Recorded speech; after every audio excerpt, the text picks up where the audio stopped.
And get started and call to order the Code Enforcement Special Magistrate hearings of March 13th, 2025.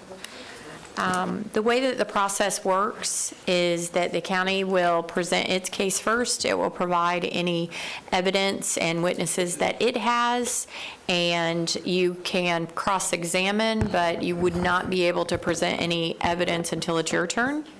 Once the county has closed its case and it's your turn, then you can present any evidence or testimony that you have. I'll make a decision here today. If you're found in violation, you'll be given a number of days to come into compliance. If you do not come into compliance by the time given, you stand to have a penalty of up to $250 a day imposed for the first time violation. If you're here for a repeat violation, you stand to have a penalty imposed of up to $500 a day if you don't comply within the time provided. If you do have an agenda in front of you, just bear with us. We kind of have our own method to our madness, the way we go through the agenda, so it's not in order typically of the agenda that you have, but please bear with us. If you have signed in with the county, you will be called, I assure you. Okay, so the first case is 2511 CESM, Daniel Bulla Velasquez and Letty Gutierrez Ospina. Yes. Sorry. Okay, so I'm going to go ahead and let me swear county individuals in first. Anyone who's going to provide testimony on behalf of the county, if you'll raise your right hand. Do you solemnly swear or affirm the testimony you're about to give to be the truth, the whole truth, and nothing but the truth? I do. Okay. Okay, now I'm going to swear them in, and then I'll swear you in as an interpreter separately. Okay? Do you solemnly swear or affirm that the testimony you're about to give is the truth, the whole truth, and nothing but the truth? Yes. Yes. Thank you. Okay, and do you solemnly swear or affirm that you will testify into English, from English to Spanish and Spanish to English to the best of your ability? I do. Thank you. Ruth Goldstein, Program Coordinator for the Building Division. Case 2511 CESM for Daniel A. Bulla Velasquez and Lady E. Gutierrez Ospina, located at 202 Jasmine Lane in Longwood. The violation charged is Seminole County Code, Chapter 40, Appendix A, Section 105.1. Description of violation is installation of wood fence with 3 gates, 2 sheds, electrical and lighting on the fence, awning with a pergola underneath, 2 sheds, swimming pool, plumbing and electric on accessory structure behind the pool in the drainage easement, and drainage pipe in the rear yard without the required permits. For the record, my copy has 2 sheds twice. It should just be 2 sheds, one occurrence of 2 sheds. The pool permit, 23-5519, has been issued, but it has expired and does require renewal and inspection per the building official. The same concept follows for permit 24-2784 for demolition of the sheds and pergola. That permit was issued, but it is expired now and does require renewal and inspection in order to remove it from the violation. So let me, in addition to the violations above, the pool actually needs a permit as well. Right, the pool itself. permit was issued, but it has expired, and due to it being a safety Okay. issue, needs inspection. The case summary is as follows. The initial inspection was December 19th, 2023. The notice to the respondent was also mailed out December 19th, 2023. Compliance dates and extensions provided by the building division are shown on the screen, as well as the follow-up site inspections and inspections via computer. The results of the re-inspections determine that the violations remain on the property. This slide shows the property appraisers. Ruth, for me, I need you to be interpreting for them. Okay, if you'll just wait a second and let her catch up. Ustedes ahorita tienen lo que está todo en la primera página. Okay, todos los que están, el fence, los sheds, toda la electricidad, la luz. Esos son todos ahorita las violaciones que ustedes tienen. Y ahorita dice que usted tiene el permiso de la piscina, pero ya expiró y ustedes tienen que hacer eso con inspecciones. Y también tienes la de los sheds también, como ya lo sacaron, pero también necesitas el permiso para eso y renovar eso también con las inspecciones. Okay. Yep. Thank you. All right, this screen shows the property appraiser's website that shows Daniel A. Bula Velasquez and Lady E. Gutierrez Ospina as the record owners of the property. This slide shows a copy of the signed certified return receipt for the notice of hearing for this hearing. Okay, and this slide shows aerial images of before and after the construction. There will be additional slides and photos presented that are closer of the actual violations, but this gives you a better idea of what we're looking at. The image on the left is dated January 2023, and it shows what the property looked like at that time. And the image, go back, Julie. The image on the right shows the construction that took place between January and October of 2023. Go ahead, next slide. This slide shows an aerial image from November of 2024, which shows the status of the property at that time. The 2 sheds in the back had been removed. All right, this is the first photo that was taken the day that the violation was cited, December 19th, 2023. It shows the unpermitted fence. This photo was taken January 23rd, 2024, showing that the notice of violation was posted on the property due to mail being returned. This photo was taken February 14th, 2024, showing the fence and the pergola, and the awning. A copy of the final letter was posted on the property March 25th, 2024, due to return mail.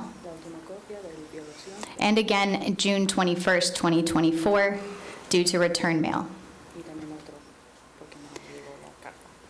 More inspection photos from the same day showing the fence and the pergola and awning. A stop work order was posted on the property October 3rd, 2020. Wait, 1 second. Yep. Okay, no, it's okay, you're going to need to provide testimony to me rather than to her, so if you... I'm letting him know that. Okay, okay. Sorry, thank you. So if you'll just wait, Yep. I'll absolutely let you talk. Sorry. That's okay. A stop work order was posted October 3rd, 2024, when the inspector observed additional construction taking place on the property, specifically the installation of plumbing and electric behind the pool in the drainage easement. This photo shows the copy of the stop work order posted on the door, and these photos are of the equipment in the drainage easement. You can also see the electrical on the fence, which is included in the violation, and the clearing of the 2 sheds. The photo to the far right shows where those sheds were located. Did those sheds originally have permits? They did not. So they didn't have permits, then they were removed without permits. Correct. And now there are new sheds back. They did have a demolition permit issued to them, however, it has expired. And due to there being electrical in one of the sheds, it does require inspection to ensure that it was capped off safely. So getting a permit for the new shed, will that accomplish everything? Or do they need a demolition permit for the old shed and a construction permit for the new shed? There's only the citation for 2 sheds on the property, both of which have been removed. They remain on the violation because the demolition permit that they obtained has since expired without the required inspections. So the decision was made to keep the 2 sheds on the violation until the appropriate permit has been obtained to correct that violation, which would be the demolition permit to demolish the sheds and the pergola, but it's expired. And maybe this is a Jason question. If they get a permit for the new sheds that are there, does that fix the problem for the demolition and capping of the old Ella sheds? está preguntando si ustedes sacan otro permiso para el nuevo shed. si Jason ya Rucker, arreglaron Seminole County el problema que Inspector. ya sacaron los To my sheds. knowledge, there are no sheds. The only thing that's left on the property after I inspected it, and I did take these pictures, and I inspected the property, was the pergola was moved to the back of the house. Okay, so the Okay, sheds that so were the- removed, there aren't new ones back? No. there are not. Okay, okay. Then, because the way that the description of the violation says installation of a wood fence with 3 gates, 2 sheds, electrical and lighting. So if the installation of 2 sheds is not a violation? It it's would be the removal. demolition of the 2 sheds, Okay. correct? Okay. Solo la It was condición es initially que ustedes mailed to sacaron them los sheds sin el with the permiso. verbiage installation of 2 Esa es sheds and then the violación. decision to remove them. Okay. Ahorita, Okay. tenés un momento, okay. All right, and Jason, don't go far, because I'm going to ask you afterwards about the photos and everything. So essentially, basically, for the sheds that were demoed, they need permits to demo them because it had electric in it. Now I get it. Es porque ustedes tenían electricidad en los sheds, por eso necesitan el permiso para destruir los sheds, por eso es Yeah, you lost me. All right, this next slide, these photos were also taken October 3rd, 2024, shows the pergola, which has been installed underneath the awning, which was constructed without a permit.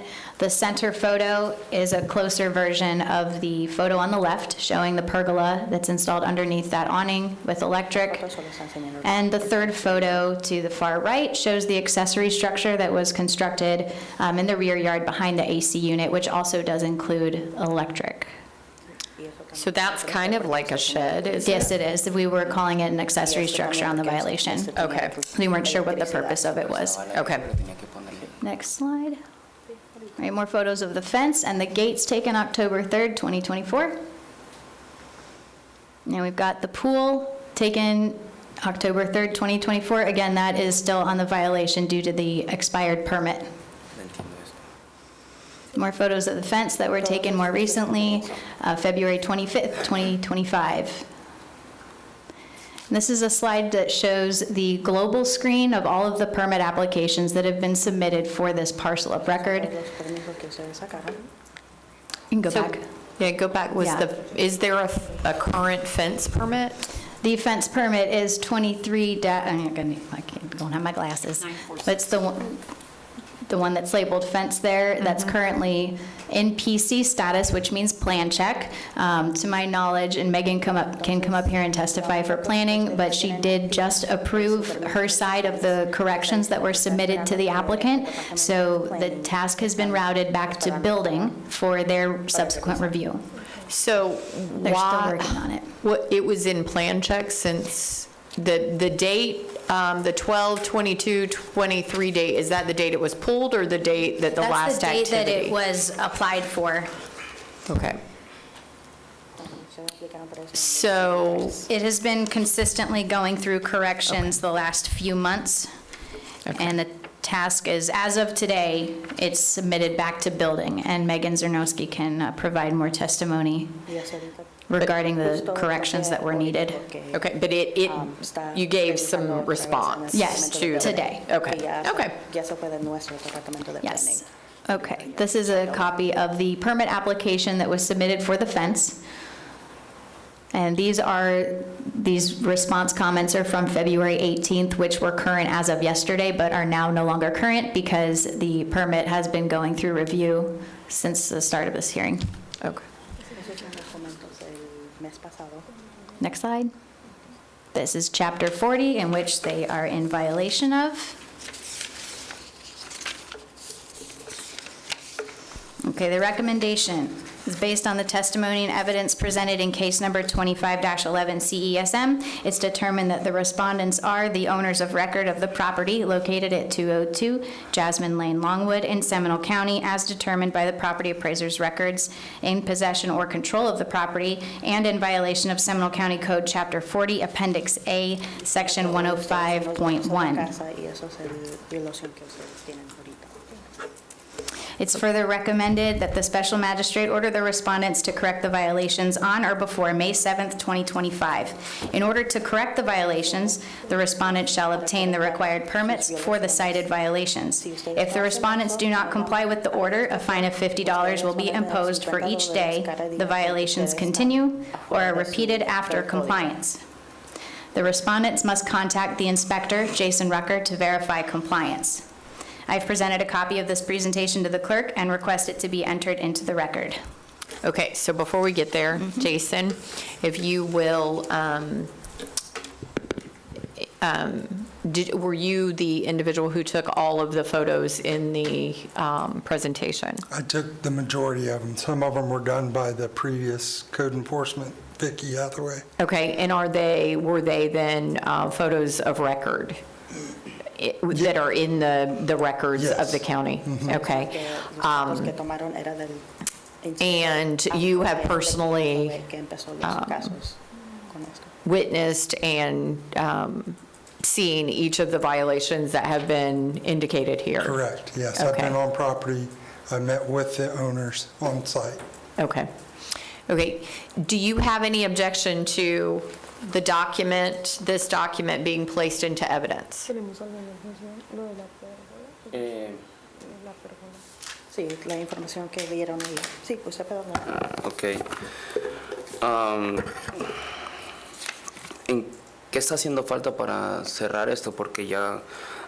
buenas tardes, good afternoon. Ya. ¿Qué está haciendo falta para terminar esto? Porque ya todo fue demolido 100% y hicimos todo de acuerdo a lo que ellos nos dijeron. ¿En qué parte del caso estoy en este momento para poder completar y cerrar esto? Yes, so he's asking what exactly showing, because everything is demolished, so he's asking exactly what he has to do to be in compliance. Okay, before we get there, I need to know whether he has an objection to these documents being entered into the record. Entonces, si hay algo aquí que usted no... Okay. We were out there in February, right, but just from the outside. I think the 25th. I just- Primero, esta pérgola... Page 9. Primero, page 9, ya. La pérgola venía construida exactamente igual cuando compré la casa. So he's saying that the pergola was constructed when he purchased the home. That doesn't matter. Oh, no, just- So it's not- we will get to your testimony, but I need to know if you have an objection to this document. Objeción si usted tiene para entregar al evidencia, al ¿Cómo así? condado. Sí. Sí, si hay otras hojas. No. No? Okay. I'm not sure what you're doing, but I need you to stop. Okay? Okay. Entonces, si usted tiene objeción, que entregar al condado para evidencia. Sí, todo está aquí. Okay, yep. Yeah, he's everything's good. in here. Okay. Everything's perfect, yeah. Then I will go ahead and accept this into the record as evidence. Okay, now it is their opportunity to present. Entonces, ahorita ya lo aceptaron y ahorita ya puedes hablar sobre para Ahora evidencia. mismo Sí. puedo hacer, ujú. ok. ¿Puedo repetir esto? Sí. Ok. Esa pérgola estaba construida ahí exactamente cuando yo compré la casa. Yo So- nunca la puse. So he's saying, explaining that the pergola was placed exactly how it was when he purchased a home. Okay. Uno. Ok. Dos. La fensa que estaba construida atrás, en la parte de atrás, nunca yo la puse. Lo único que hice fue reemplazar. So the fence in the back, he did not place that himself. He only replaced pieces of it. So he did not actually construct it and put it Okay. up. Se encuentra en la misma línea que todos mis vecinos. Mi misma fensa se encuentra en la misma línea de todas las casas de todos mis vecinos. Yo Paralela. nunca la moví hacia atrás. Está exactamente en la misma línea que todos mis cuando la vecinos. So he's saying when he replaced it, he placed it the exact aligning with the neighboring fences as well. Yo lo único que pedí permiso fue para reemplazar ciertos huecos de madera porque estaban entrando osos a mi casa y yo tengo una hija. Eso fue todo lo que yo hice. So he's explaining that the only thing he did that he took the permit out for was to replace pieces because of a bear problem they had, to replace them. Por los osos que entraban a mi casa. Ok. Eso es eso, ¿qué más es? Creo que es evidente todas las fotos. Eso que estamos viendo ahí, eso es eléctrico y decidí cubrirlo porque era peligroso, porque era electricidad. So the page with, sorry. The one that's on the screen, Yes, the number one that's on the 15. screen, he's saying that that accessory structure has electricity to protect, ¿cuál era? De ese es el equipment eléctrico y todo lo equipment pools, porque decidí protegerlo porque ¿De la es piscina? eléctrico, de la piscina, So it's covering the pool equipment Okay. porque era peligroso. because of its electricity, so they believe it was dangerous to have that Lo hice in the solamente open. por eso. Okay. No sé qué más, no sé qué más es. Okay. Yo ya quité todo lo que ellos me dijeron, he hecho todo lo posible y esto me lo entregaron el día de ayer. Yes, so he took down everything that was in violation, but he also has a letter from his HOA approving whatever construction he did. It was given to the Departamento de Building ayer, el departamento? Lo sometimos. Yep, he gave it to the building department yesterday with his permit. Exacto. Estas fotos de esta persona que estaba construyendo aquí esto era para terminar de limpiar el área y dejarla perfectamente limpia, sin que nada estuviera ahí. Estábamos bloqueando todo lo que tenía que ver con los, esto es la plomería. Estábamos bloqueando todo eso para que ya todo esto quedara limpio. Y fue cuando él llegó y él vio que realmente nosotros estábamos era limpiando y terminando todo eso, era todo. On page 14, the photos, Next slide, Julie. he was just explaining that those pictures were taken when they were cleaning everything and Cerrando conexiones. closing any connections for the pool. Exactamente cuando él llegó para tener todo listo. No sabía que tenía que pedir permiso para demoler todo. He didn't know he had to ask permission to demolition. Realmente yo pido muchas disculpas porque creo que ingenuidad o falta de experiencia es mi primera casa y creo que cometí muchos errores y He apologizes, he did not know it was his first home, and he admits no his sabía errors, que but he did tenía not que hacer know. muchas cosas. Y realmente me costó mucho dinero crear y destruir todo. It cost him a lot of money to build and to destroy, Fence was never permitted. Pero lo hice y ya todo lo quité. but everything is removed. No, everything's not removed. The pool is there, the fence is there, the shed is there, the La pergola is piscina, there. La pérgola que, porque esa era sin permiso. Pero siempre estaba ahí. So the pergola, he's explaining that he did not put that pergola there. Siempre. So was the pergola part of the original permit for the house? Hay una foto, inclusive hay una foto, la primera foto, ahí está la evidencia de la primera foto. Yo lo que hice fue hacer una mejora en la madera. Ahí está la foto. Number 5. ¿Es the page number 5? Es la misma pérgola. I mean, it got Lo que hice, yo lo que hice fue ponerle como una madera. So he did put like support wood additionally to the pergola that he had, that was already there. Ahí está. Even if the pergola was there, it got relocated. So when you relocate it, you would have to have a permit to relocate it. But then did he put it back where it originally was? No, you put it up against the house. Entonces, porque ustedes Okay. se me And olvidaron, also, todavía on the necesitan un permiso fence, para back eso. in 2017, there was a permit pulled for the original fence, and it never had its final De a inspection. dónde era hasta otra parte. Never got issued. Okay, ¿Cuál? ¿Qué foto? ¿El centro o de la izquierda? Page number 5. Page number 5. Please. Esta es la pérgola original.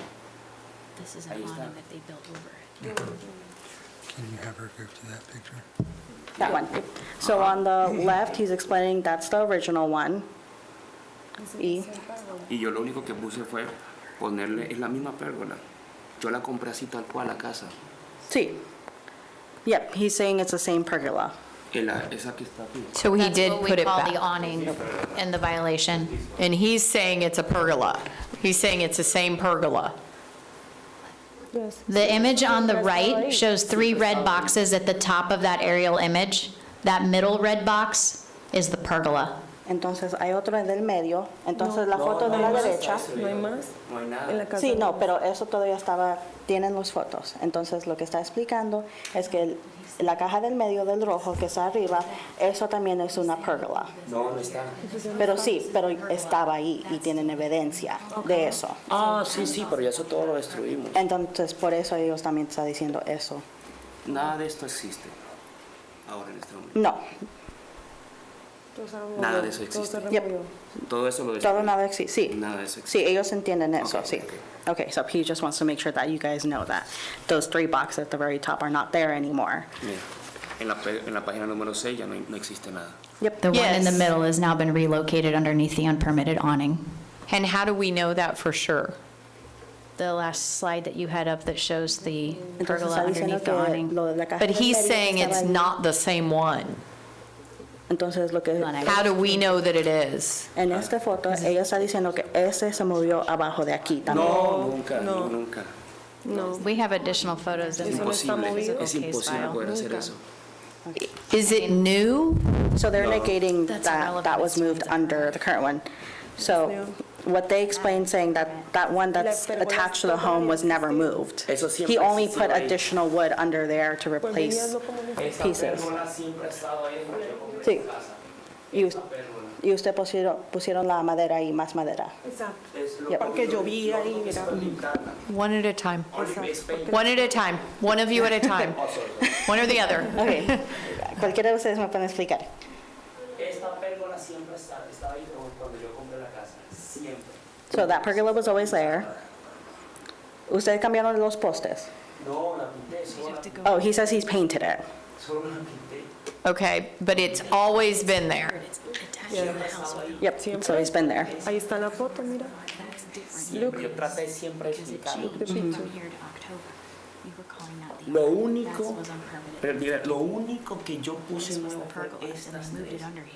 Yep, so that he's saying the only thing he put was the 3 pieces, Page number the 5. sheds and the pergola in the back. Page number 5, please. So the page number 5, the center pergola in the back, that was new at the time? That wasn't something moved from your house over there?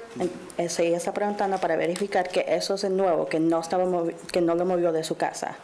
Todo lo destruí. Sí, pero ella está preguntando si todo eso estaba nuevo. Ustedes lo pusieron aquí, no movieron este. Nunca. Ah, no. Okay, so yeah, they're confirming that those were all put themselves, that those were all new, nothing was removed from the home, the pergola that was attached to the home. Okay, so the only thing that they did with the pergola that was there before was painted it and added some beams to it? Entonces la única que pusieron la madera y pintaron. Pinta, Sí, yep, so that's what they're confirming. They only put the wood on top and painted it, the one attached to the home. ¿Puedo mostrarle esto a ella un momento? Tengo esto en vivo en este momento en mi casa, para que ella pueda entender. En vivo, Si en me este puedo momento. acercar. He would like to show you live footage of his video camera at home of his backyard. Para que pueda entender. That's current? It's, right now, it's alive, no? Okay. I don't need to see that. Okay. So what did you see out there that made you believe that he had moved the pergola from the house back to the backyard? Because the picture I'm looking at, if I look at number 5, number 5 has both a pergola and in that middle pergola thing as well, so they're both there. So I don't know how he could have removed it from the home and moved it back there, but they're both there. Es imposible. One was an awning and one's a pergola. I think there's a miscommunication in terminology of what's an awning and what's a pergola. If you look at page 17, can we go to that, Julie? The pergola that would be attached to the back of the house, a lot of the wood was replaced, electrical was added, a roof system was added. Even though it's just plastic roofing, it was added. Now we have a picture right here of this located somewhere else. No, siempre estaba ahí. No, This is before the shed was removed. que me muestre que si él tiene una foto antes. But if you go back to 17, Julie, page 17, please. Oh, I'm sorry, what page is this?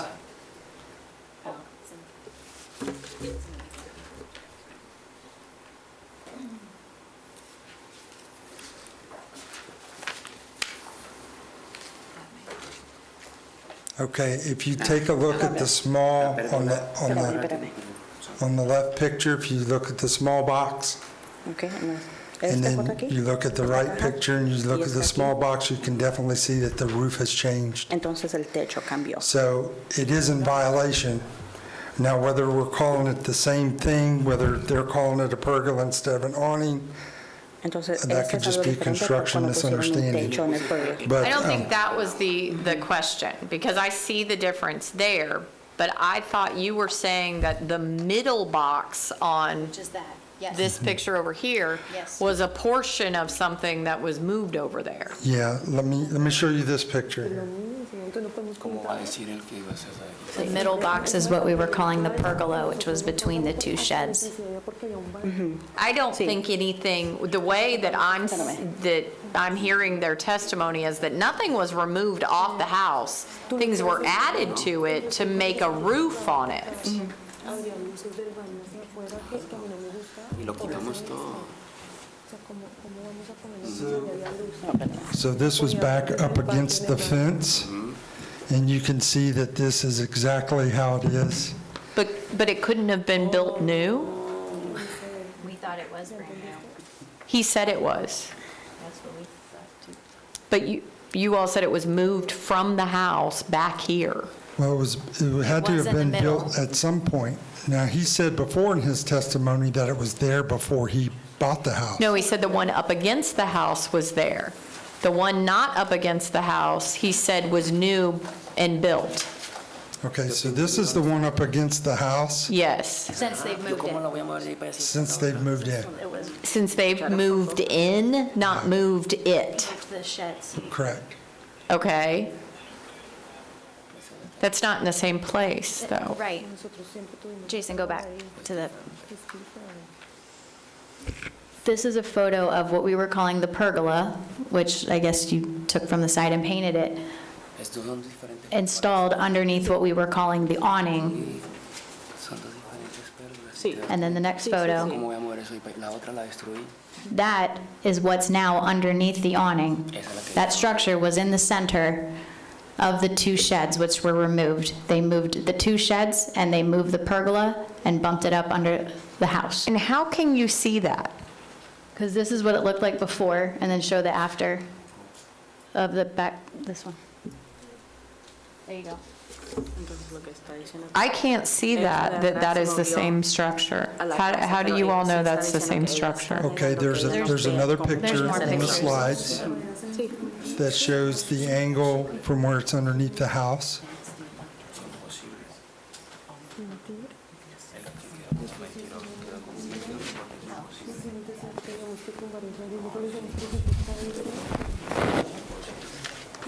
Oh, yeah, and the electrical in the middle photo matches the electrical from when it was in the center of the two sheds.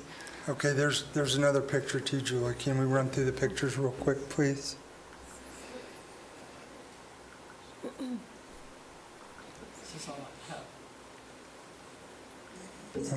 Okay, go forward. That right there. Back up. The center picture El foto del is up centro against the house. está diciendo Right. que eso So está that, con la She's casa. saying, how would you prove that that's what Que was eso- in between the la two foto sheds? I mean, I guess at the end of the Oh, I see day, what you're saying. it doesn't matter, Still needs. okay. but because, I'm just trying to see what all you have witnessed out there. I mean, they're saying that's new. So if it's new construction, and I'm taking them at their word that they had new construction back there, not just something that was moved, if they built that pergola new there and tore it down versus built that pergola and moved it, what kind of permit is needed for that operation? Still be a Sí, pergola ustedes tienen permit. algo It still would be a subieron. permit for, No demolition though for it? No, you know what I'm saying? Like, was it hooked into any electric? the demolition is for the electric. Right, and so was this middle pergola hooked into electric? Yes, it was. I'm not aware of that, but yes, they're saying it was. Permit that has electric on it for the sheds Entonces and están the diciendo pergola. que este tenía electricidad. Megan Zanorski for Planning and Zoning. I have an aerial from 2023 on our GIS that shows there was actually no structures there at all up against the house, if you would like to see that. Up against the house? Correct, where this proposed awning/pergola against the house, there's nothing in that area on our aerial imagery from GIS as of 2023. But they gave evidence. If you turn to page 5, they provided evidence from an aerial from 2023 that does show there being something there. We have multiple versions from different years. But what was entered into evidence Entonces, lo que está diciendo is showing something. Sí está diciendo que sí. Is an awning, So we could have caught it in between that awning being demolished and the new structure being placed, is what I'm trying to communicate to you. okay, is an awning, was the awning, an awning to me is something that's a temporary fixture on a home. It's not a structure. So was the image in evidence in January 2023, is that a permanent structure that was part of the initial permit on the house? That was the last inspector, but to my knowledge, it wasn't there. That's why we called it an awning, because it wasn't there and then it was there. Ahorita están discutiendo que cómo van a clasificar. That was from the last inspector that was out there. However, I understand what she called it an awning, and I understand what you're saying. An awning would be like a tarp-type structure, okay? And it was the rule of thumb back when management looked at this case, that if it had been there more than 6 months, it would require a permit. Okay, so if I look at both of these pictures together, there's clearly something in both of them.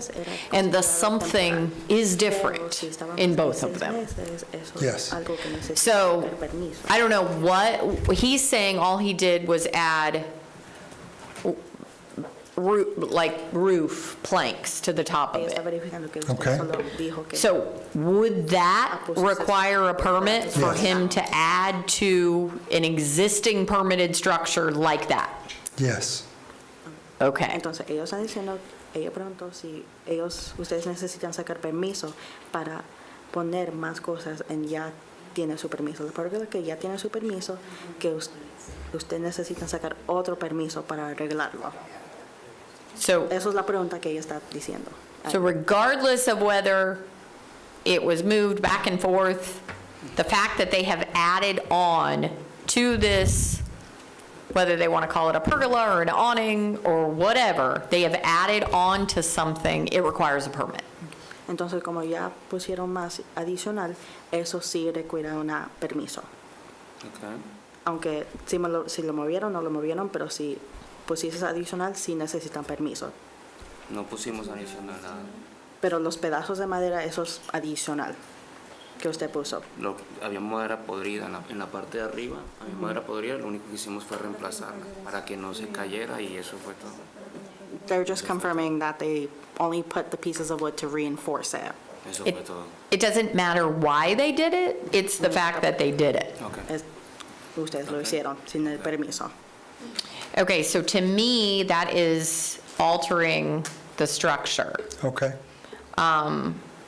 is what it, from their testimony and your testimony, I'm seeing that as altering the construction of the structure, but that still requires a permit. Pero sí todavía Okay. requiere un In addition, they need to understand that even though they didn't build something, Y aunque no ustedes propios no construyeron algo nuevo, they bought it that way, they're still responsible for the permit. ustedes compró la casa así y eso es todavía su responsabilidad para sacar el permiso. Okay.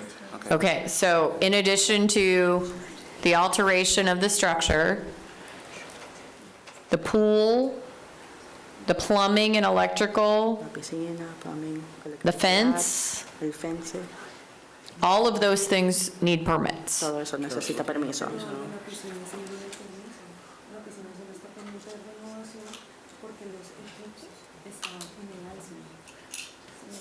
¿En el qué?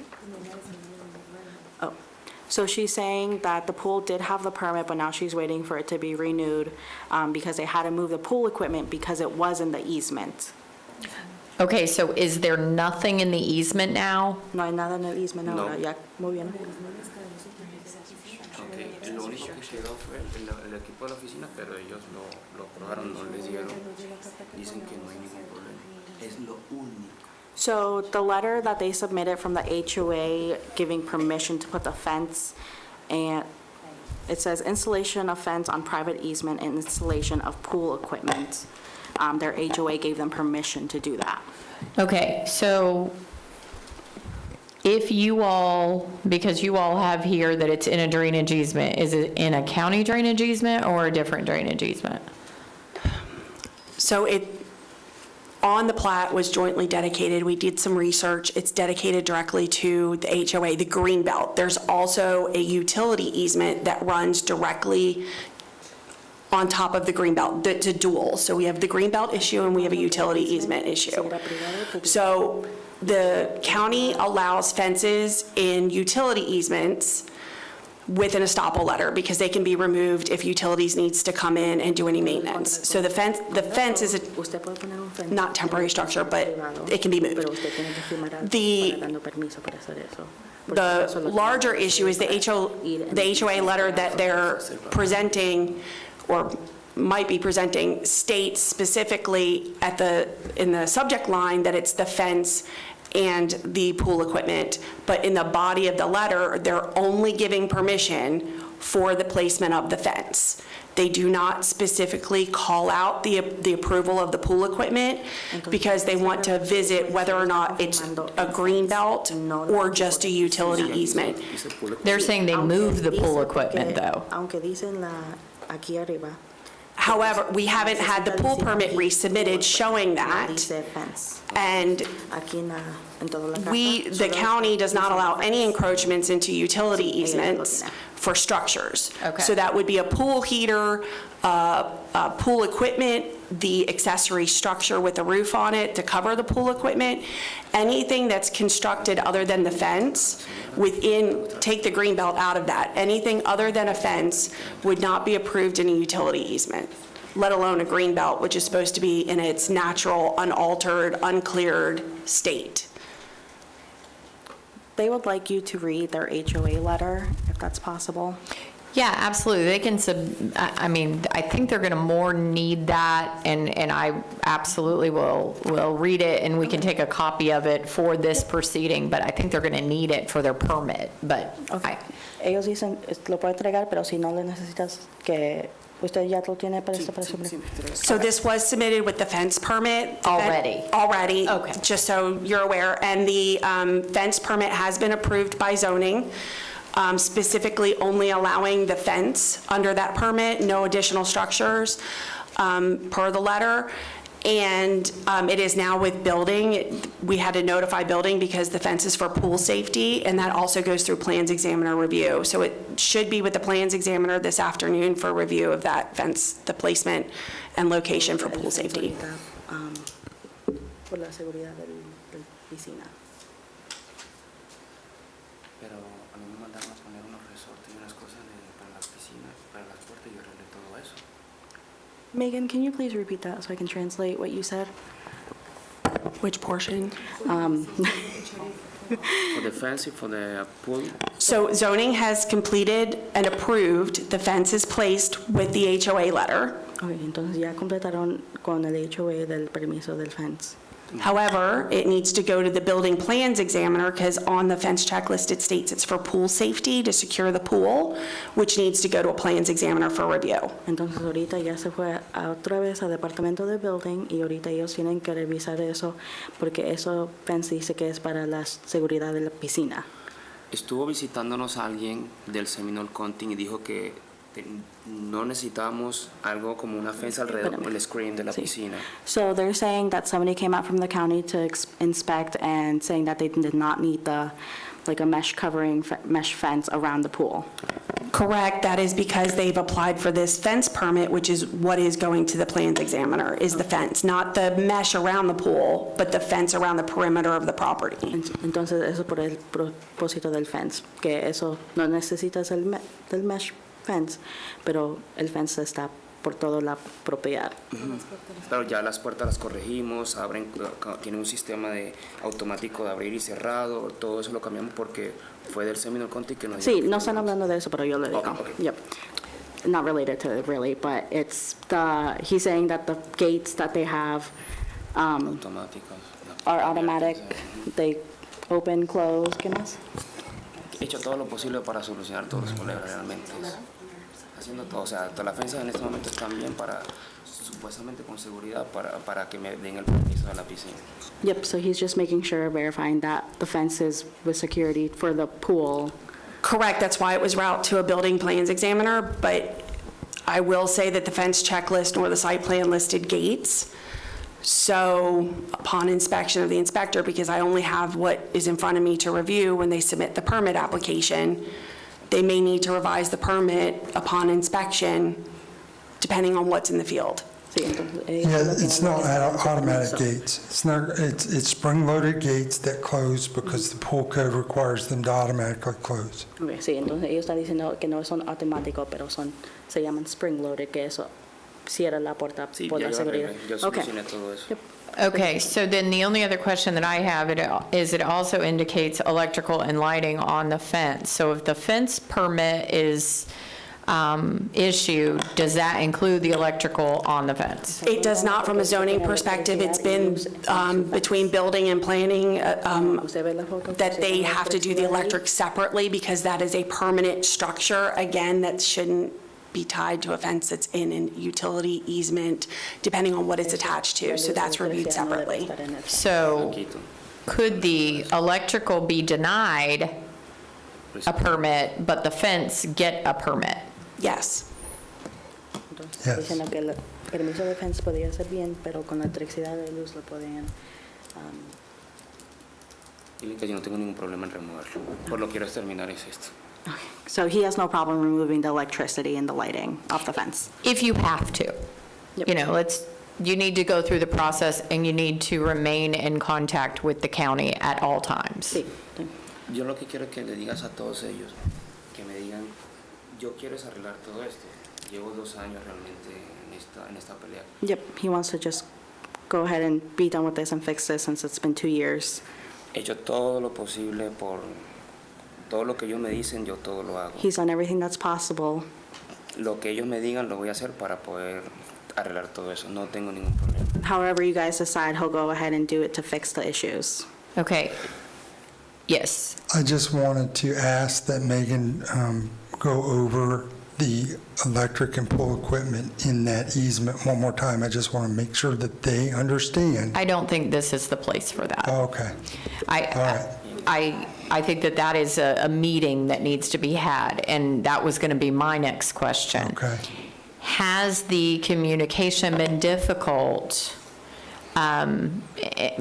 with the language barrier?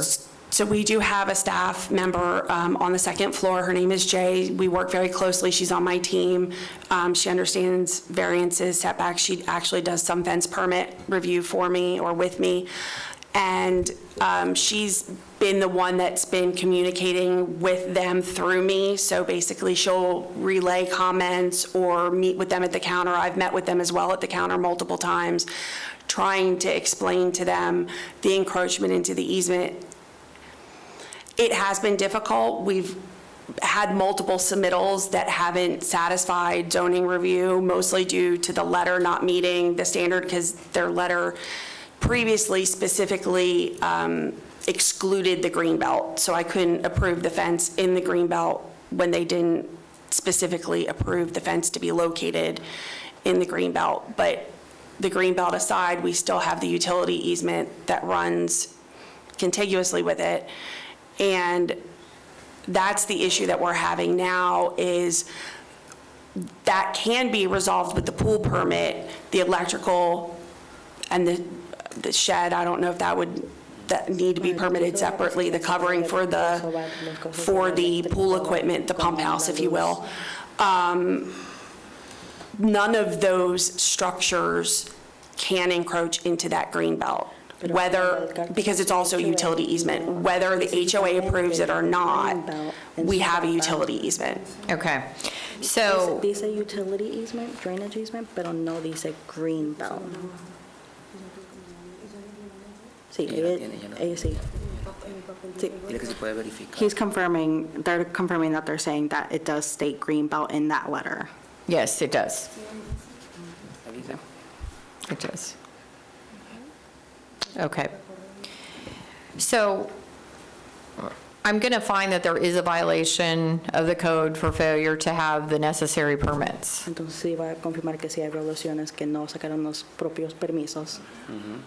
With respect to specifically the fence with gates and electrical on the fence, El fence y electricidad en el fence también. the alteration done to the structure, Los cambios que están hechos por los structures, sí. the swimming pool with plumbing and electrical, La piscina. No, violación de la piscina porque no sacaron el permiso. No, pero sí. Oh, no, sí, cambiaron. What was the exact, they want to know the exact ones for the pool. the But- pool and the plumbing and electrical and accessory structure related to the electrical. Okay, entonces, la electricidad con la piscina y todo eso, que si hay violación con la piscina. Pero si nosotros dieron todos los permisos aquí para hacer la piscina, no entiendo. No entiendo. Siempre iba un inspector de aquí de So they're saying that the pool was inspected from inspectors here in the county and that they did take out the permits for that. Yeah, it doesn't have a permit. The pool does not have a permit. It expired. Okay, entonces expiró. Expira. Oh, Sí. ok, expira. Ok. She's saying that she's been here many times to renew it.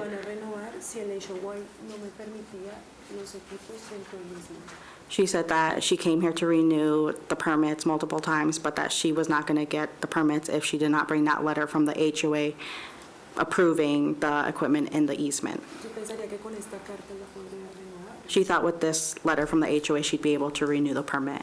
Well, apparently it was not done like that in the system, so she'll need to go back and meet with the county with all of these things and have them do that, and let her know how to either revive that permit or apply for a new one, whichever can be done. Sí, entonces sí van a tener que ir otra vez con el departamento de building y trae todos sus papeles con usted. Pero tiene solución. Pero todo tiene solución, lo podemos arreglar pidiendo los permisos. Sí. Yeah, he's just asking if everything can be fixed with the permits. I believe so, however, to the extent that there is an encroachment in the drainage easement, the green belt, that is not permittable, then anything that's in that area would have to be moved in order to get a permit. Entonces, porque usted tiene la carta de su HOA, eso sí te dieron permiso, pero como con el condado, eso no te da permiso para ir en el easement. En el green belt, en el utility easement. ¿Qué debemos hacer? So they want to know how they could fix that. That is what they're going to need to meet Okay. with county staff Entonces usted for. va a ir con el condado a hablar con ellos. En otro Okay. separado, reunión. Okay, so those are the violations, and then I feel like that I need you to come down to the county and keep communication open with them. Entonces tiene que venir al condado, comunicar con nosotros cuando ustedes puedan And do what they ask you to do. y hacer lo que. Thank you. Okay, so I think it might take a little longer, so I'm going to give you until June 11th. Okay. El 11 de junio te van a 11 dar de junio. hasta para arreglar todo, sacar los permisos. 11 de junio. And if you do not come into compliance by June 11th, there will be a fine of $250 a day imposed. Entonces, si no comes con el código, después de eso, en 11 de enero van a tener 250 cada día. Okay, thank you. Thank you. Thank you. Thank you very much. Thank you. Gracias. No, claro. Gracias. Dios te bendiga, gracias. Vamos. Listo. Jasmine looks a lot on this page than this page, but that's fine. Make sure I have the right one up now.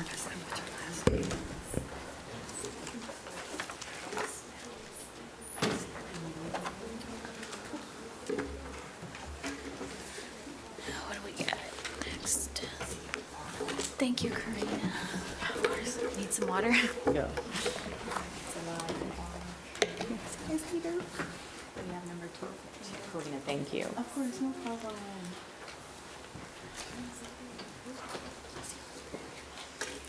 What we got?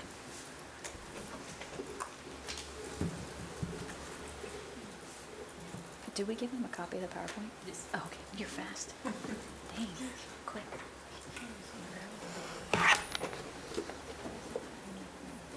Okay, the next case is 2425 CESM Ahmed and Sakina Noor Mohammed.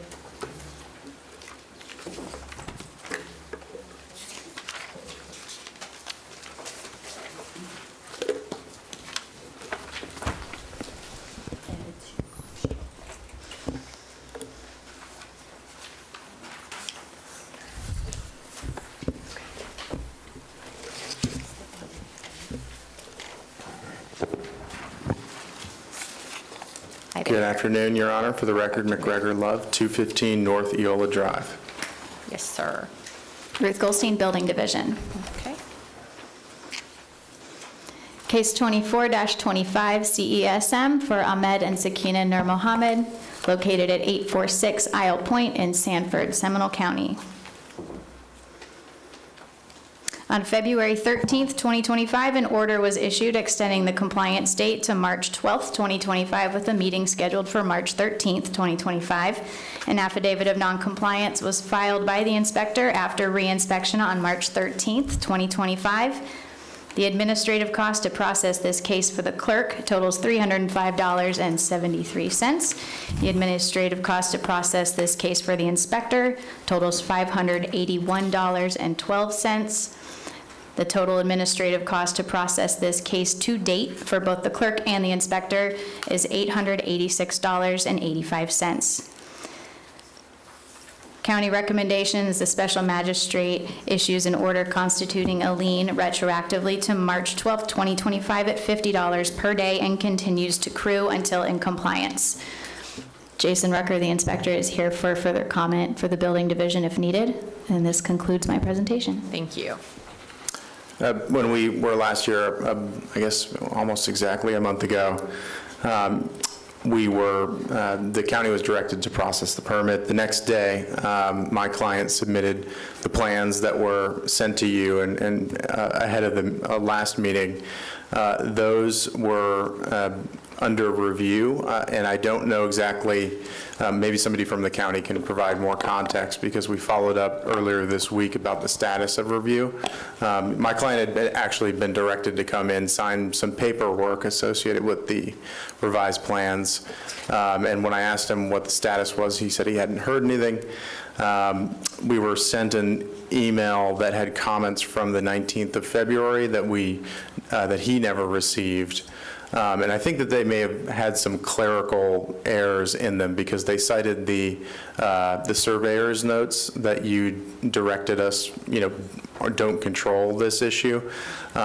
So somebody from the county may know more about kind of what the status of the review is, but the top line is that we're still in permit review, and we need however much time the county believes that they need to review it. Okay. Good afternoon, Megan Zanorski for Planning and Zoning. We are going to respectfully ask for 60 days to complete our review. We did receive the permit. It has gone through initial review, but after your direction at the last meeting, we have provided documentation to the county attorney's office, and we are waiting to have a meeting with the county attorney. They want additional information before they provide a determination on the permit and some additional things that I had put into the legal work request. So based on that, and knowing how slowly sometimes it can be like herding cats to get all of the staff in a room. You're not for- blaming it on an attorney, are you? No. I hope. All of us, no, coordinating all of our I'm schedules. teasing. Because there's approximately 6 staff plus a county attorney that needs to be involved in the meeting, and getting all of them together. I just got notification 2 days ago that we needed this meeting. Okay. And I've been trying to work on coordinating schedules, and it hasn't been very easy. So if we could please have 60 days to complete our review, it would be greatly appreciated. That's perfectly fine with me. All right, good deal. Thank you.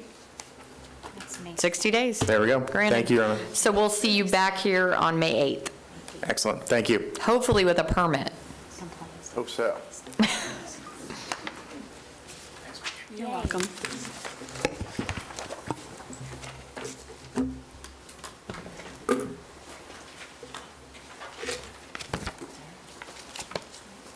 Okay, the next matter, 2346 CESM Rico Properties, Brian Reese.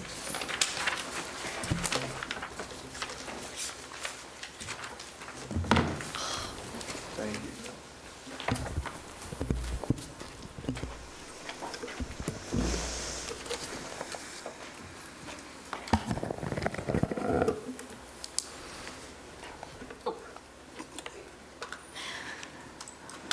Ruth Goldstein, Program Coordinator for the Building Division. Okay, let me swear in. Do you solemnly swear or affirm the testimony you're about to give to be the truth, the whole truth, and nothing but the truth? I do. Okay. Case 23-46 CESM is for Rico Properties LLLP, located at 2710 Pemberton Drive in Apopka, Florida.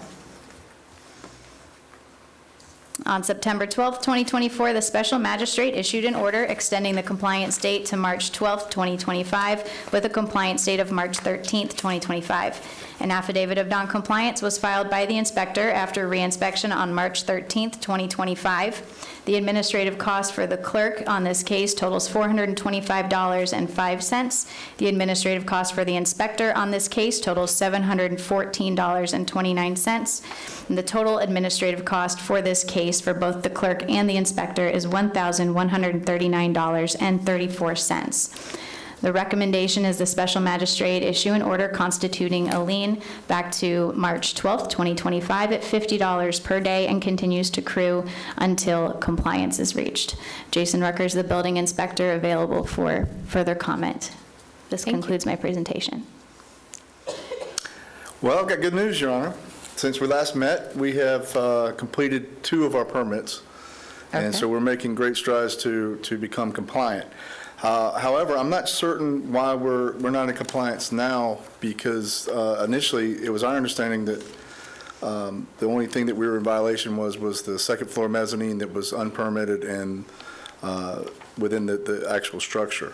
We have some carports that are outstanding that we're in the process of a PD major and a vacation of a utility easement. The utility easement became an issue throughout the process of the PD major, and it was discovered that the building was actually permitted with the utility easement noted on the original plans that were permitted back when the first permit was issued to build the original structure. So I'm not quite sure how the 2 are combined. Can you help me with that? Let me see my original order.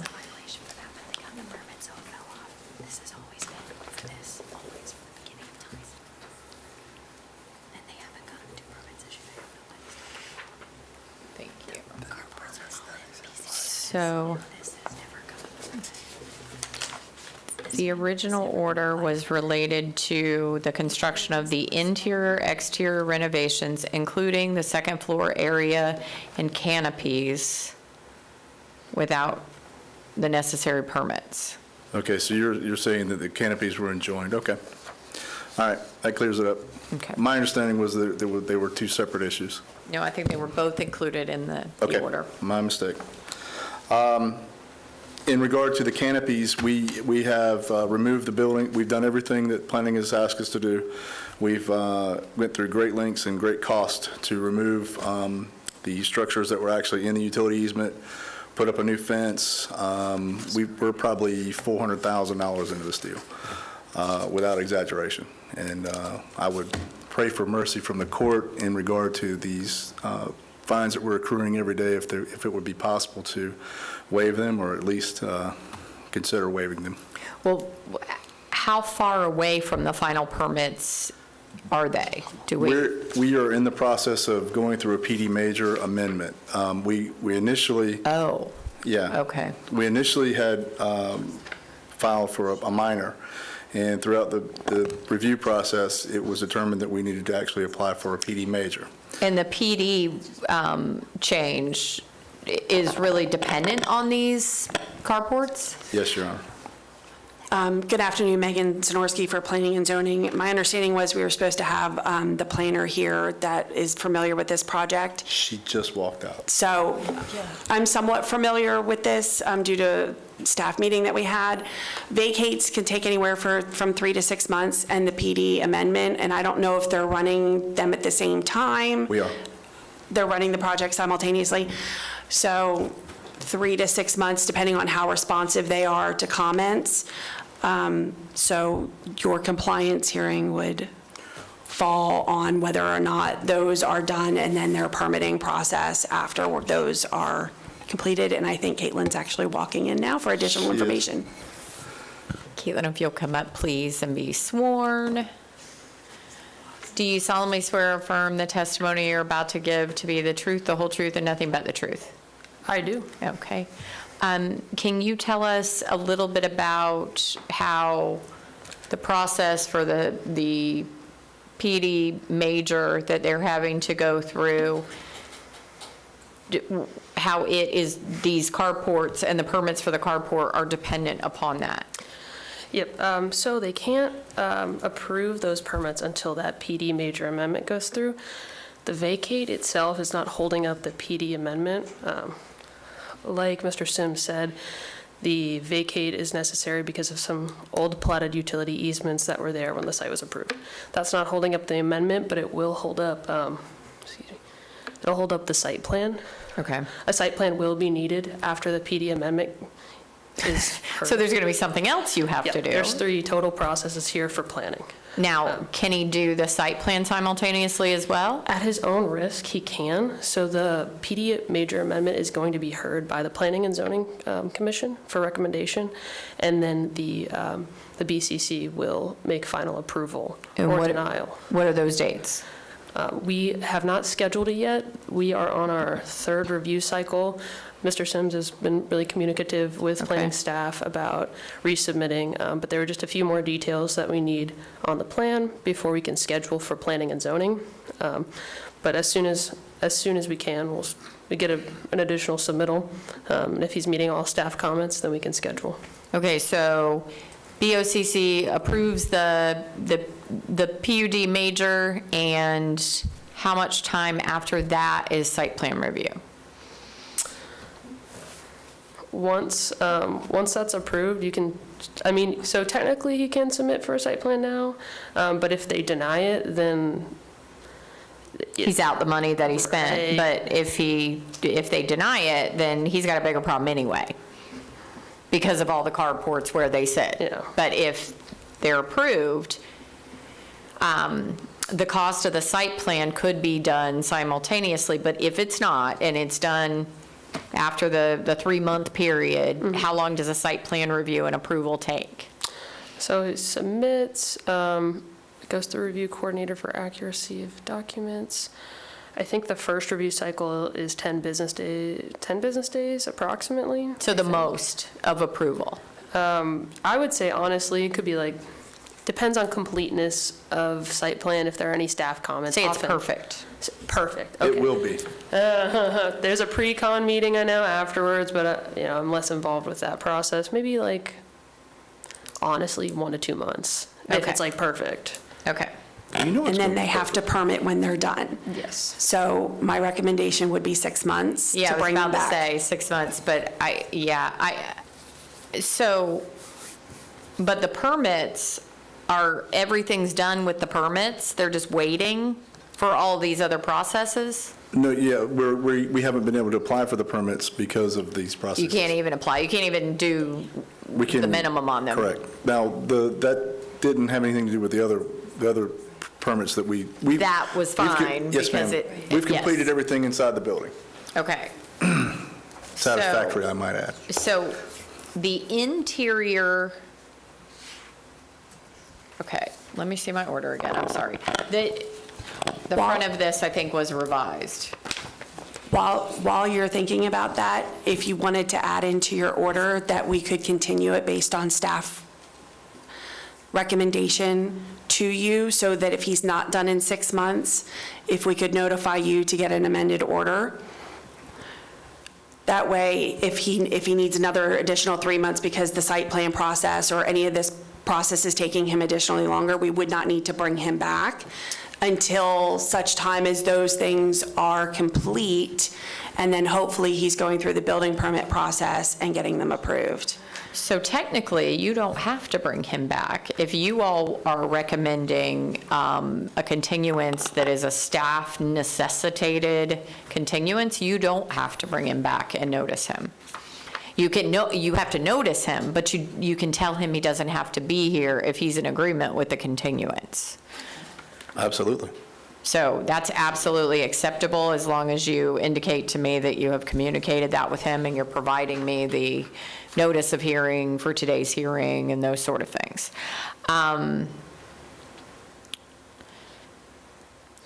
Okay, I'm going to find that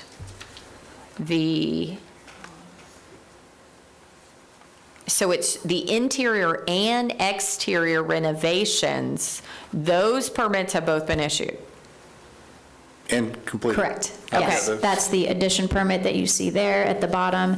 The exterior stairs is in CC, which means certificate of completion, which means it's super duper done.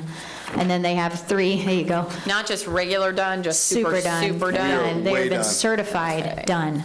Okay, so I'm going to find the interior Ruth, you do and love me, don't you? Trying to exterior help, You are, I thank you. swear. renovation permits to be in compliance.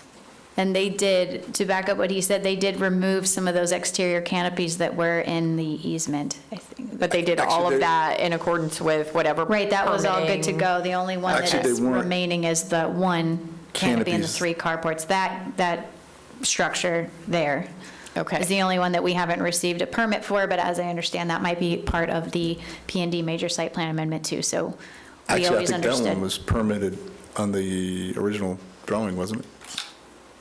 I don't believe so. No? And so were those carports are, okay. You can go through these are the different carports here. There's Okay. 3 of them in different locations on the Okay. property. Yeah, Right. and I Here, think side we by side. referred to them kind of as canopies, but yeah, they're, Yeah, those are we're calling them carports. They can be called canopy, whatever you prefer. okay, okay. Okay, so I'm going to find the interior and exterior renovation permits have been received and you're in compliance as far as that goes, and that the carports still are in need of permits. However, you're going through a process that is necessitating a continuance, and I'm going to grant you a continuance through September 10th. Thank you. And then the compliance hearing would be held on September 11th. Perfect. Thank you so much. Thank you.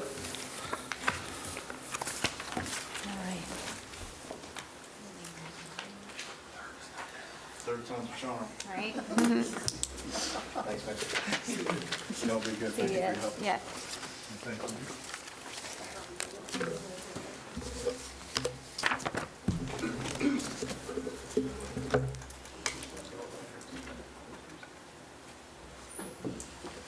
Caitlin's gone.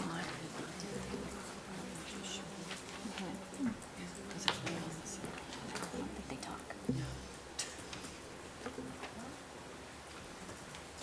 You would have found it.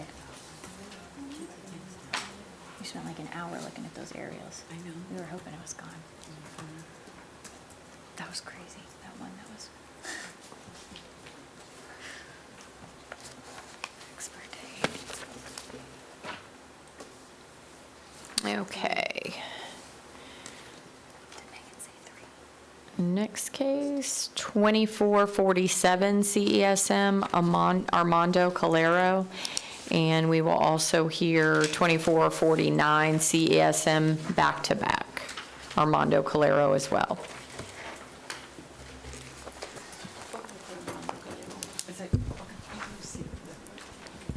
You want Kara and I to fight for it? Who goes first? Yeah, I want to see it right here. Got my boots on. Thank you. And ma'am, if you'll state your name for the record, please. Marisa Molina. You,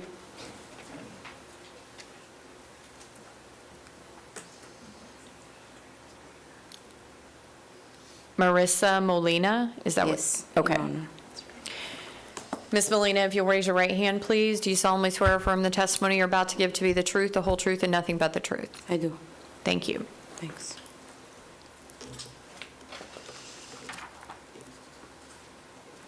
Ruth Goldstein, Program Coordinator for Building Division. Case 24-47 CESM for Armando P. Calero, located at 170 East 3rd Court in Chuleota, Seminole County, Florida.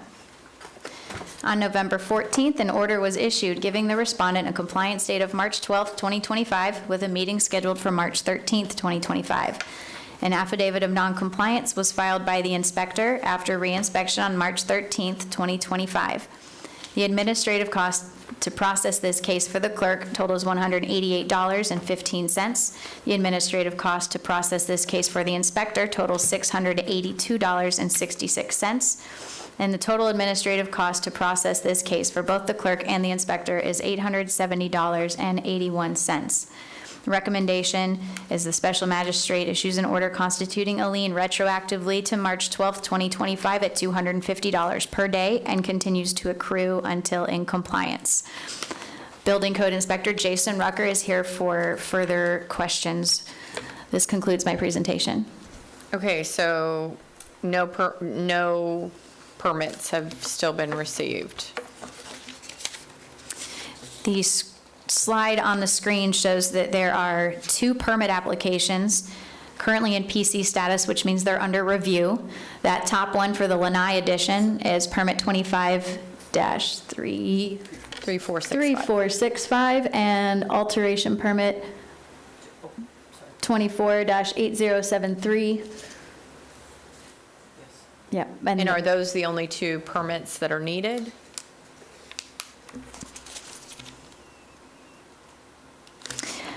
I would need the inspector to answer that. I have not had a chance to review the scope of work and the plans associated with that alteration permit.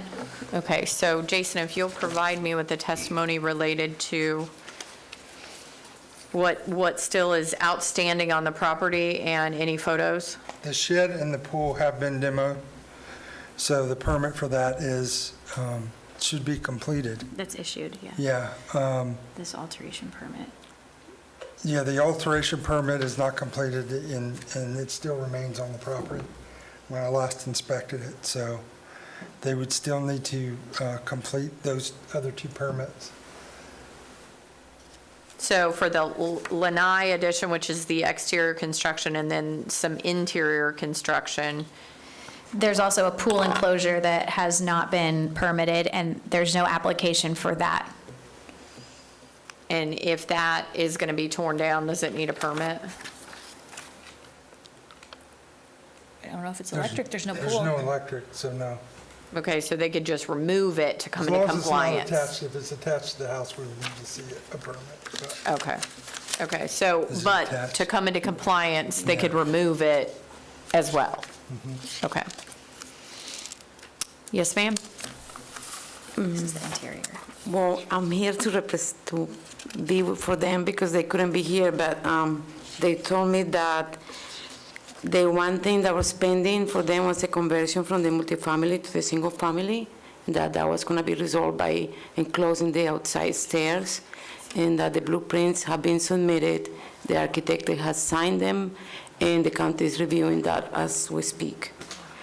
They understood that the other part of the pool had been covered, so they understand that meets the compliance for that part. And they needed more time to finish the part of the stairs. The for obvious filling reasons. of the pool is now in compliance because of the demolition permit that they applied for right there, 24-11102, says PI status. That means it's been issued. There are still inspections that they need to schedule. But yes, that does correct the pool portion of the violation, not the screen enclosure or the interior alterations or the addition. Yeah, the screen enclosure also, the permit was submitted.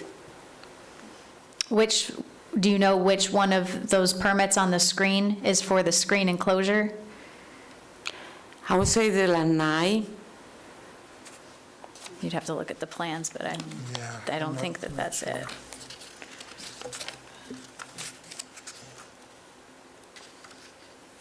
Either way, it's not issued yet. Right, it's not issued, and they're not, so they've submitted to an architect? They submitted the permit for the lanai, for the screen enclosure. The stairs to being part of the house, they submitted the blueprints to the architect. Can you show a picture of what this is? Jason, we need you there. That's the screen enclosure. Right. That's the screen enclosure. And then, The renovation was that additional go top back, Julie. area? Yeah, there's stairs, if you see there's stairs Yeah. Mm-hmm. in the back, and then the renovation upstairs, making it a multifamily. Okay, all right. Those corrections are being submitted under the alteration permit application. Okay, The one that's called a lanai addition, it's for one of the screened enclosures. They have a couple. There's two of them, one that used to have a pool, it's now been filled in. And then there's another side of the house that has a screen enclosure, it's got turf on it, AstroTurf on it now. You Okay. can scroll through those photos, Julie, and it'll And pop up. can you do? And a roof, yeah. Can you do two of those in one permit? Or does each structure have to have a permit? The alteration permit could be included with the lanai portion because it has a roof, and if it's structurally attached to the house. That's typically how we've been treating those between building and planning, that anything that's connected to the house as a quote-unquote addition, which would be the stairs, the second story, and the lanai, and potentially even the screen room if it's attached to the home. All of those could be permitted under the same alteration permit. Do you know if the screen room is attached to the house, ma'am? The pool There screen? is, the pool screen is, it's outside, it's right where the pool used to be. Or But was is. it attached to the home? Or is it detached? The pool one, there is a door, like in any pool, Okay. there's a door to the pool area. So it could be attached to the roof? Yeah, in this picture, it's showing that it is attached. If you look at the brick, that would need to be permitted anyway.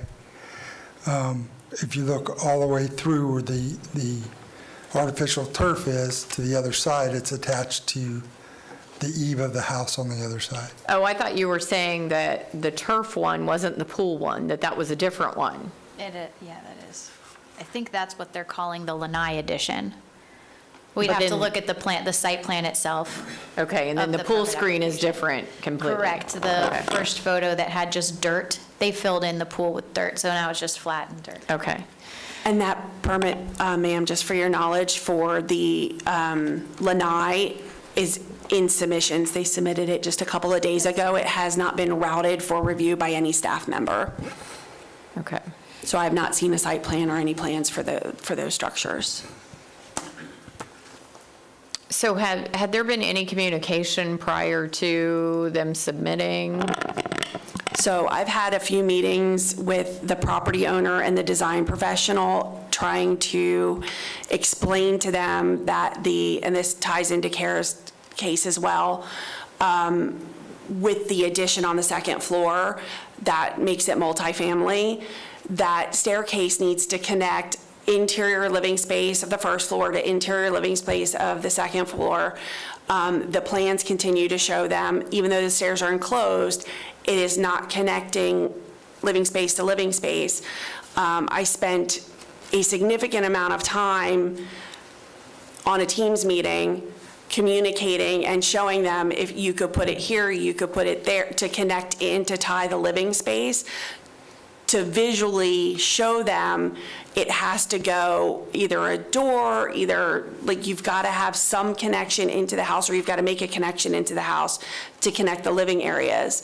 The other option that was provided to them was to leave the stairs open and convert the upstairs floor to an accessory dwelling unit. They have opted not to take that route. So in order to convert it, the way they're applying, they need a living space to living space, and that has not been accomplished. Even the most recent submittal was this week that I reviewed, and it's showing the stairs enclosed, but it does not make it a single-family residence. Okay. So do you have anything further to add, ma'am? No, you know. Okay. I'm going to find that the violation still exists on the property. Unfortunately, I had given them 6 months, 5 months to come into compliance to begin with. They had 5 months to, and it was a very basic ask. And I believe that with the testimony related to having meetings and the submittals continue to be the same, that there's really no sense in me giving additional time, that they need to, I'm going to ratify my prior order of my amended order of, it was November 18th, 2024. And I'm going to impose the fine of $250 a day beginning on March 12th, 2025. I'm also going to impose the costs associated with this case of $870.81 to be paid within 30 days, or they will also be imposed as a lien against the property. Special Magistrate, are you reading the right one? Maybe I not. apologize. No, you might be right. Nope, I skipped over. Sorry about that. $886.85. Does that sound right? Or 561. Nope, I'm sorry. 870.81. Can you go back to the call screen? We're on 2447 CESM, correct? Yes. Yeah, so 870.81. Yes. Okay. That's Kara's. My bad. To be paid within 30 days.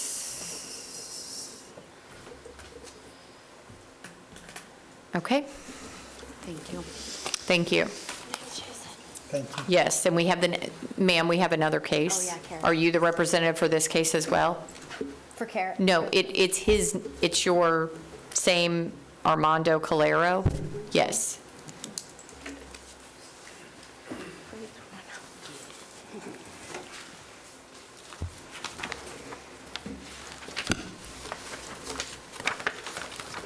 It's case 2449 CESM.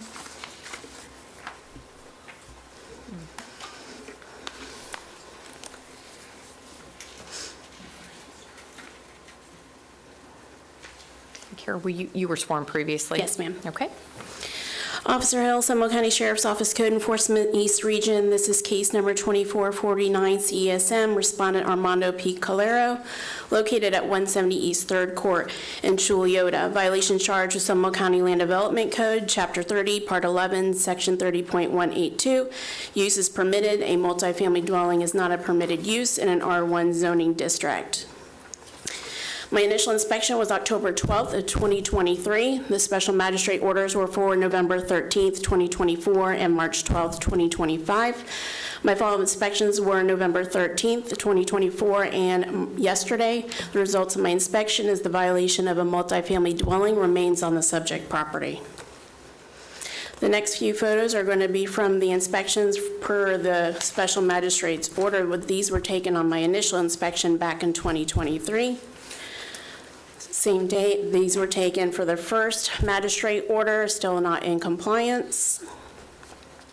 These photos were taken yesterday. There is still no connection to the bottom part of the residence.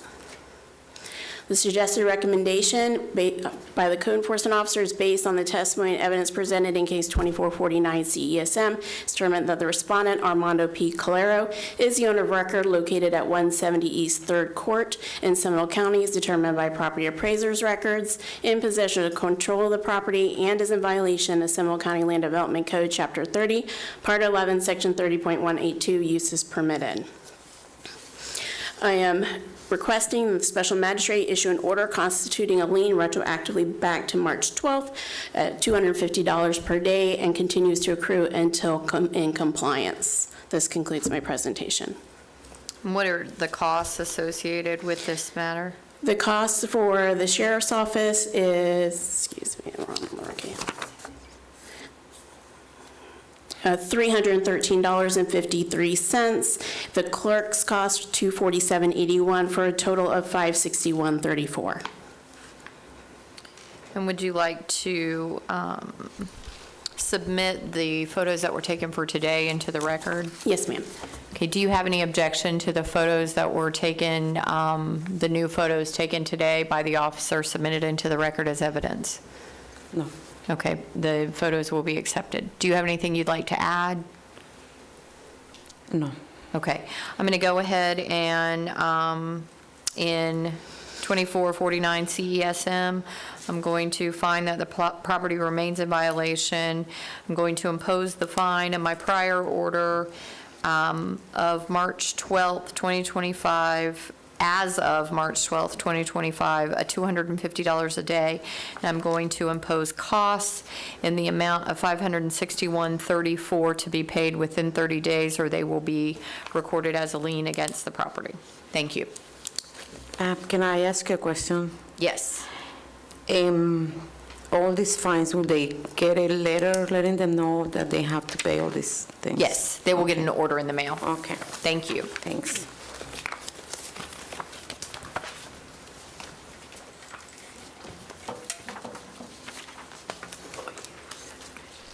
Okay. 2457 CESM, Marquis Longwood LLC. Oh, they're in compliance.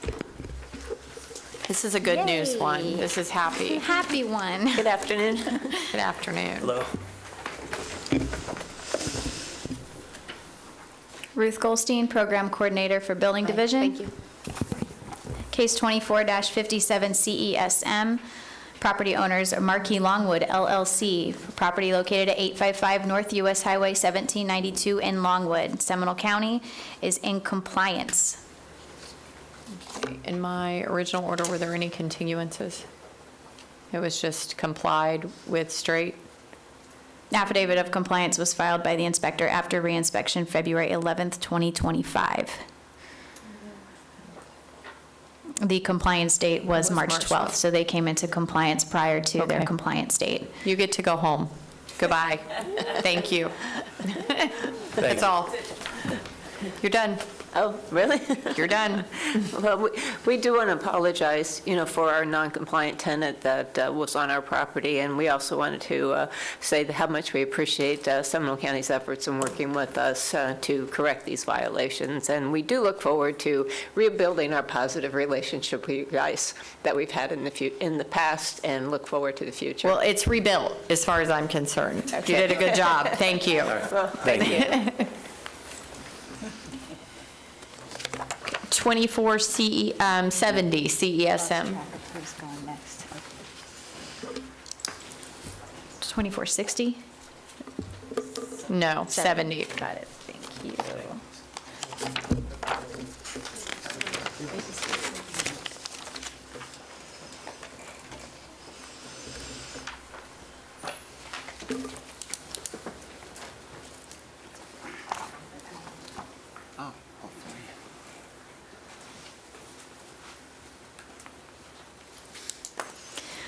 Ruth Goldstein, Building Division. Case 24-70 CESM. Lord forgive me for butchering this name, Cynthia L. Greco and John F. Scaglione at property 710 Wine Drive, Sanford. And Seminole County is in compliance. The case was originally heard by the special magistrate on December 12, 2024, and an order was issued giving the respondents a compliance date of March 12, 2025, with a meeting scheduled for March 13, 2025. An affidavit of compliance was filed by the inspector after reinspection on January 28, 2025. The administrative cost to process this case for the clerk totals $128.49. The administrative cost to process this case for the inspector totals $556.26. And the administrative cost to process this case for both the clerk and the inspector totals $684.75. Recommendation would be to issue an, nope, that's not right. Well, you're in compliance as well, and I didn't have to continue you, so you get to go home too. Yay. Wonderful. Thank you. Thank you. I was gonna say pay in 30 days late.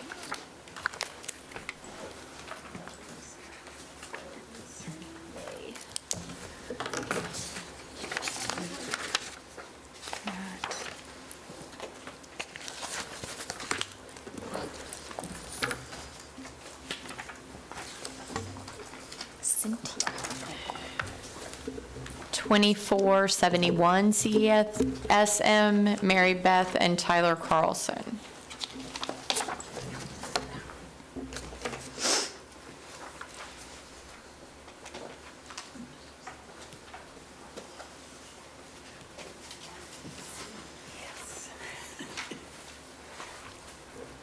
Thank you.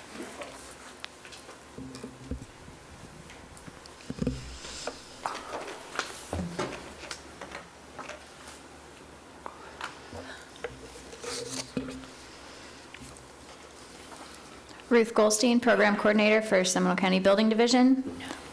Case 24-71 CESM, property owners Mary Beth and Tyler Carlson at 161 Alder Avenue, Altamont Springs, Florida. This case is now in compliance. It was originally heard by the special magistrate on December 12, 2024, with an order issued giving the respondents a compliance date of March 12, 2025, with a meeting scheduled for March 13, 2025. An affidavit of compliance was filed by the inspector after reinspection on March 3, 2025. The administrative cost to process this case for the clerk totals $98.66. The administrative cost to process this case for the inspector totals $810.67. The administrative cost to process this case for both the clerk and the inspector total $909.33. County recommendation is the special magistrate issues an order imposing the administrative costs totaling $909.33 and require these costs to be paid within 30 days or the fine will constitute a lien on the property. And you are in compliance as well, and I didn't have to continue you, so you get to go home as well. Okay, Thank you. very much. I want to thank Megan and everybody for all the help. Thank you very much. Everybody's been very kind. Thank you.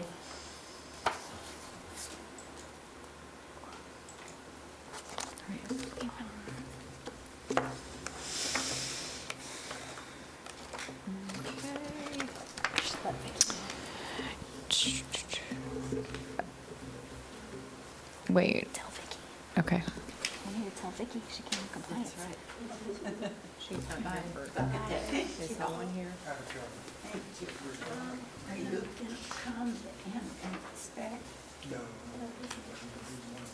But not Mary Carlson.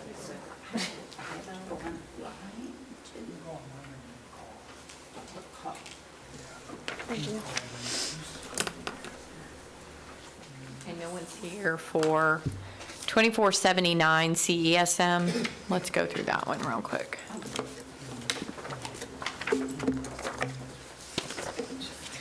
Perfect. Thank you so much.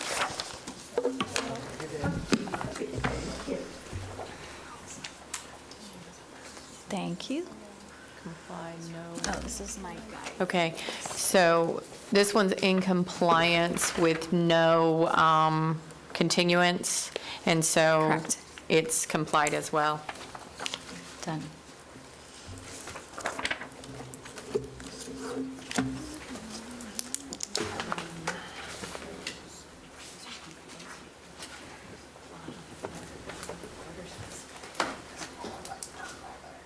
Not yet. I mean, Yeah, coming up. Oh, I don't know. I'm not sure.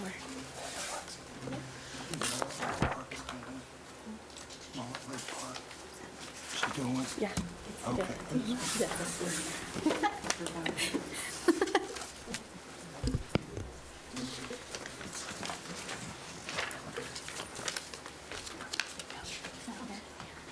Is he here? Okay. Next case, 2476 CESM.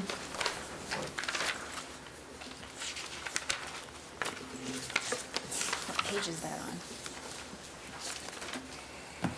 2476? 76. Very good, me too. Did I say 76? Yes. Okay. Thank you.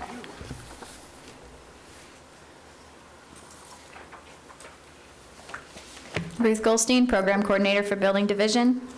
Case 24-76, CESM. Property owner is Michael S. Shadoan, located at 1760 Mullet Lake Park Road in Geneva, Seminole County, Florida.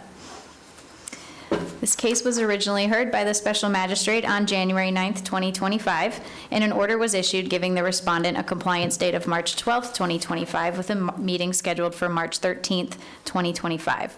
An affidavit of noncompliance was filed by the inspector after reinspection on March 13th, 2025.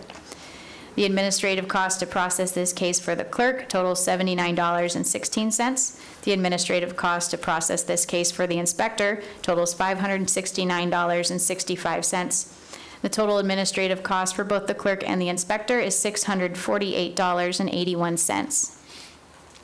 County recommendation is the special magistrate issues an order constituting a lien retroactively back to March 12th, 2025 at $100 per day and continues to accrue until in compliance. This concludes my presentation, and we have Inspector Jason Rucker here for questions if needed. Okay, and Jason, can you provide testimony related to what is not in compliance? There's several items out there still not in compliance. The addition,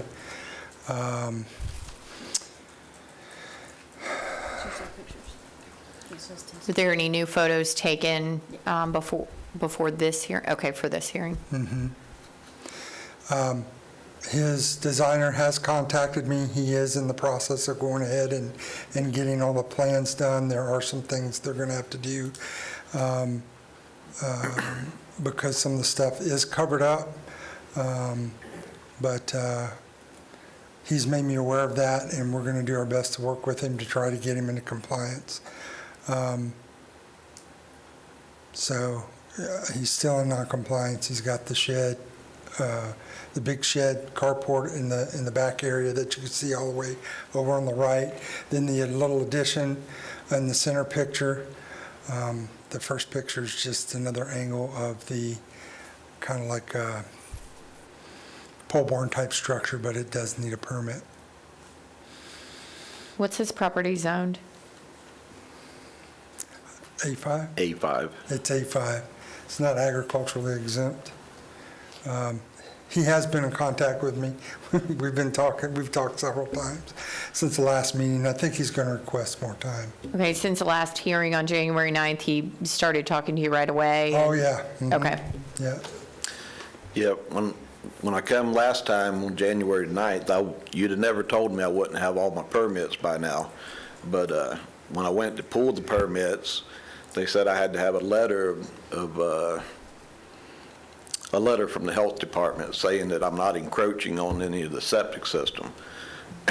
Went over there, come to find out, somebody didn't check a box 20 years ago when I built the house, and the septic system was never finalized. I got a CO on the house, but the septic system wasn't finalized. Oh, my So goodness. they wouldn't give me my letter until I go through a whole process, re-pull the permit, get the septic tank cleaned out, and get it all inspected again. So that's where I'm at this point. How does that happen? I don't know. Right. Okay, so how much time do you think you'll need to come into compliance? Well, I got a septic company working on it now. 2 months, 3 months, I'm not sure. I've got everything ready to go for my permitting on 90% of everything.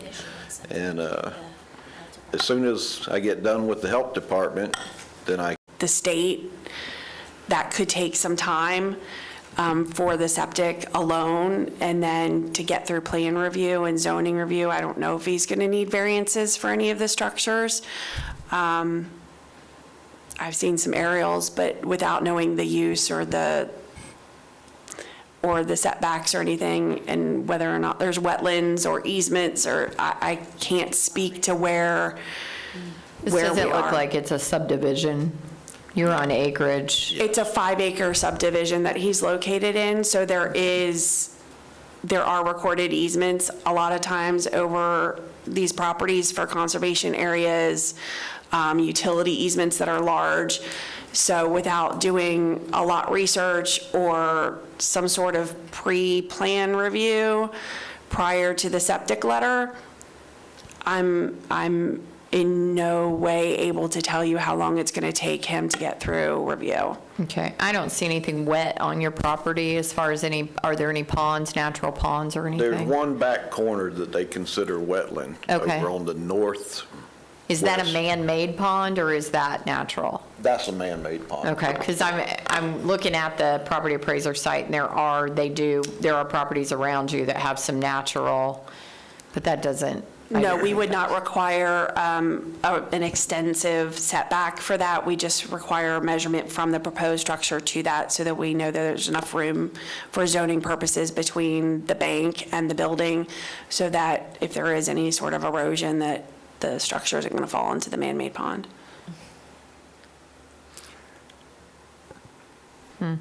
Is your designer completed with the plans? No, he's still working on it. Okay. As soon as you get that done, just submit them, and that will start the process anyway. Okay, even without the letter from the health department? Correct. Okay. Okay, so what I'm going to do is continue you for, let's go to June 11th. So that'll give you 3 months. And then Okay. we'll check to see where we are. Hopefully in that time, you should be able to get through. It's not Most of looking it. to me like there should be anything major. Okay. So I will continue your compliance date to June 11th. Okay, Okay. thank you. All right, thank you.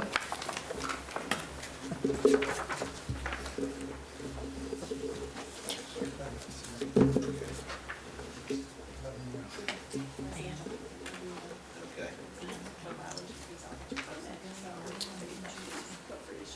Oh, yeah,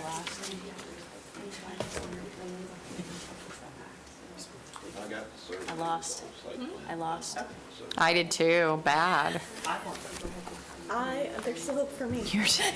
What, you have 4 minutes? Oh, no, you're 3:45. You do. We got 2, I can just talk fast. We can do it like an auction style.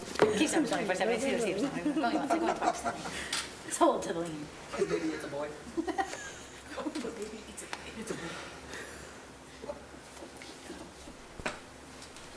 Okay. Just doing these like auctioneer style. This gentleman is here. I don't see. Oh, it is, so he's not. Okay. All right, so then we are 2460 CESM.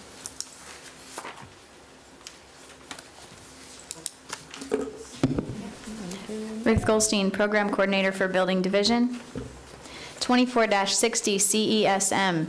Property owner is Annabelle Fernandez, located at 1982 Longwood Lake Mary Road in Longwood, Seminole County. Lost my spot in the agenda. On December 12th, 2024, an order was issued extending the compliance date to March 12th, 2025, with a meeting scheduled for March 13th, 2025. An affidavit of noncompliance was filed by the inspector after reinspection on March 13th, 2025. The administrative cost to process this case for the clerk totals $177.82. The administrative cost to process this case for the inspector totals $661.46. The administrative cost to process this case for both the clerk and the inspector totals $839.28. The county recommendation is that the special magistrate issues an order constituting a lien retroactively back to March 12th, 2025 at $150 per day and continues to accrue until in compliance.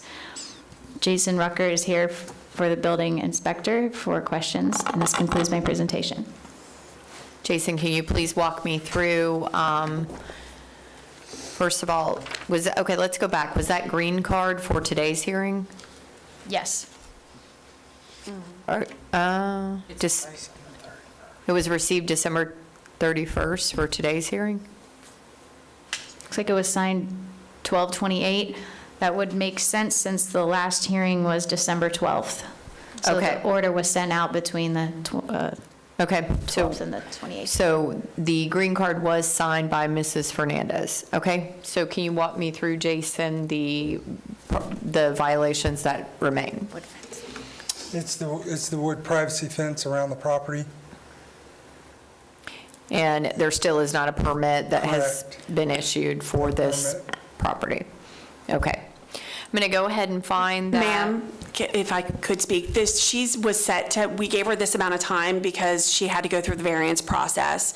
There was a little bit of a hiccup with the submittal that was submitted with the variance packet. Her setback was shown from the edge of asphalt to the property line, not the property line. So when staff that took the permit in reviewed it, it was determined that she didn't need a variance. When the permit came back through, I made the comment again about the variance, and before she was refunded, I was able to catch it that she did need the variance. That, and then coupled with the fact, by the time I finally got an actual survey of the property, the fence does also not meet the front property line, so she needed 2 variances, not 1, which is set to go before Board of Adjustments, not this coming Monday, the following Monday, the 24th. So she has done everything she needs to do to get to the point of getting the variance. We're just a couple of weeks behind meeting the deadline that you originally set for her.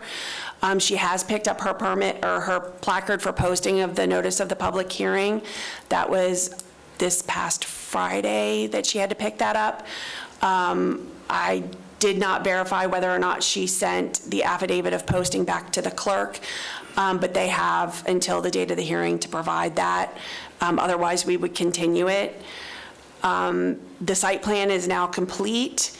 We are now just awaiting the Board of Adjustments and then that 15-day appeal period if the variance is approved. So if the variance is approved, how long does it take her to get her permit issued for the fence? I'm the one presenting her item, so I would do the letter the next day. Okay. I would upload it to the permit portal, and I would have the internal review coordinator route it without her even having to touch it.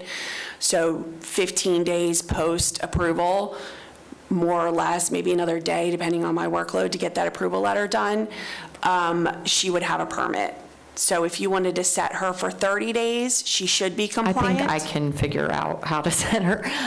Okay, so I think that probably that knocks us into May, though, because of the number of days. If you need 15 days after the approval, and the approval is on the 24th. That was going to be my suggestion, was 60 days, just to make sure we got everything. So I will continue her to May 7th for a compliance.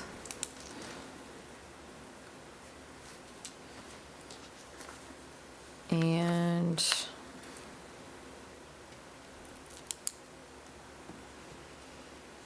okay, thank you.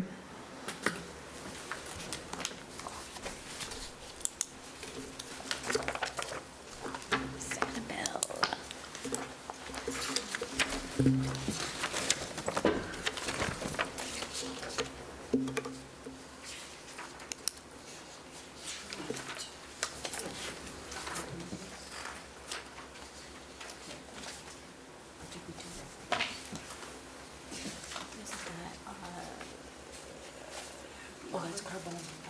Sorry. Or just a champagne. Okay. 2507 CESM. Ruth Goldstein, Program Coordinator for Building Division. The next case is 25-07 CESM with property owner Lillian Dryberg, located at 109 Champion Avenue, Altamont Springs in Seminole County.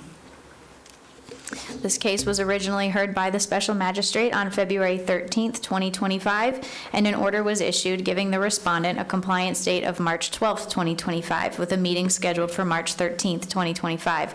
An affidavit of noncompliance was filed by the inspector after reinspection on March 13th, 2025. The administrative cost to process this case for the clerk totals $98.66. The administrative cost to process this case for the inspector totals $791.16. And the total administrative cost to process this case for both the clerk and the inspector is $889.82. The county recommendation is that the special magistrate issues an order constituting a lien retroactively back to March 12, 2025 at $250 per day and continues to accrue until in compliance. Jason Rucker, Building Inspector, is here for questions. If no questions, this concludes my presentation. Can you show me the green card or how the order was received? Property, the notice of hearing was posted on the property, was personally served to Angela Wood, on February 25th, 2025. Okay, did she not receive the original order?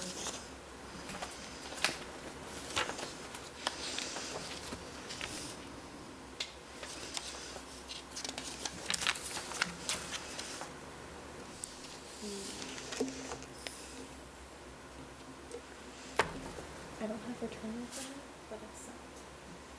It was sent, but it was not, was it returned? I don't have anything yet. She returned the first one. Did we send it regular mail as well? Did the regular mail come back? When you posted the property with the notice of hearing, did you provide her with a copy of the order? Yes. Okay. Yes. And who provided her with this notice of hearing? Inspector Rucker. I hand-delivered it. Yes, personally served her with it. Okay. And what violations still remain on the property? The structures that were constructed, unpermitted structures, including mechanical, electrical, and plumbing, all remain. It's that little barn-looking type structure. Okay. And her, This is what was included. and so is the property appraiser just not updated to show what exists on the property? Because this is gone, what's showing in the property appraiser, is that correct? Do you all have the property appraiser in this slide?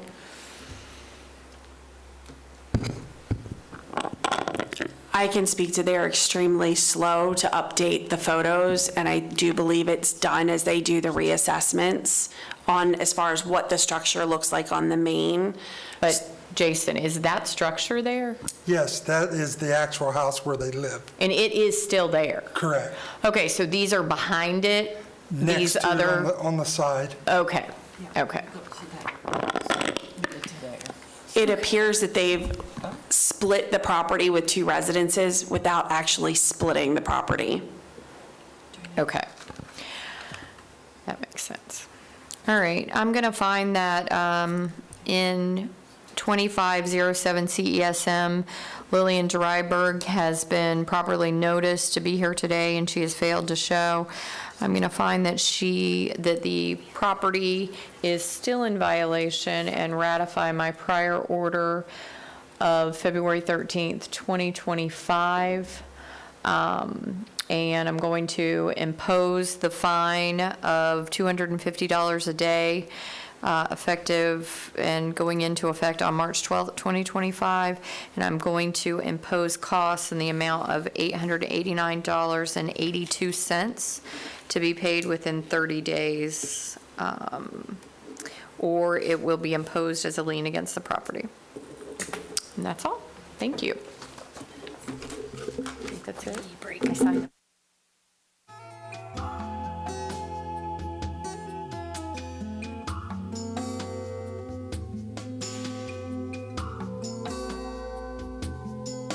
2025 at 1:30. And that's all. You win, Alexis.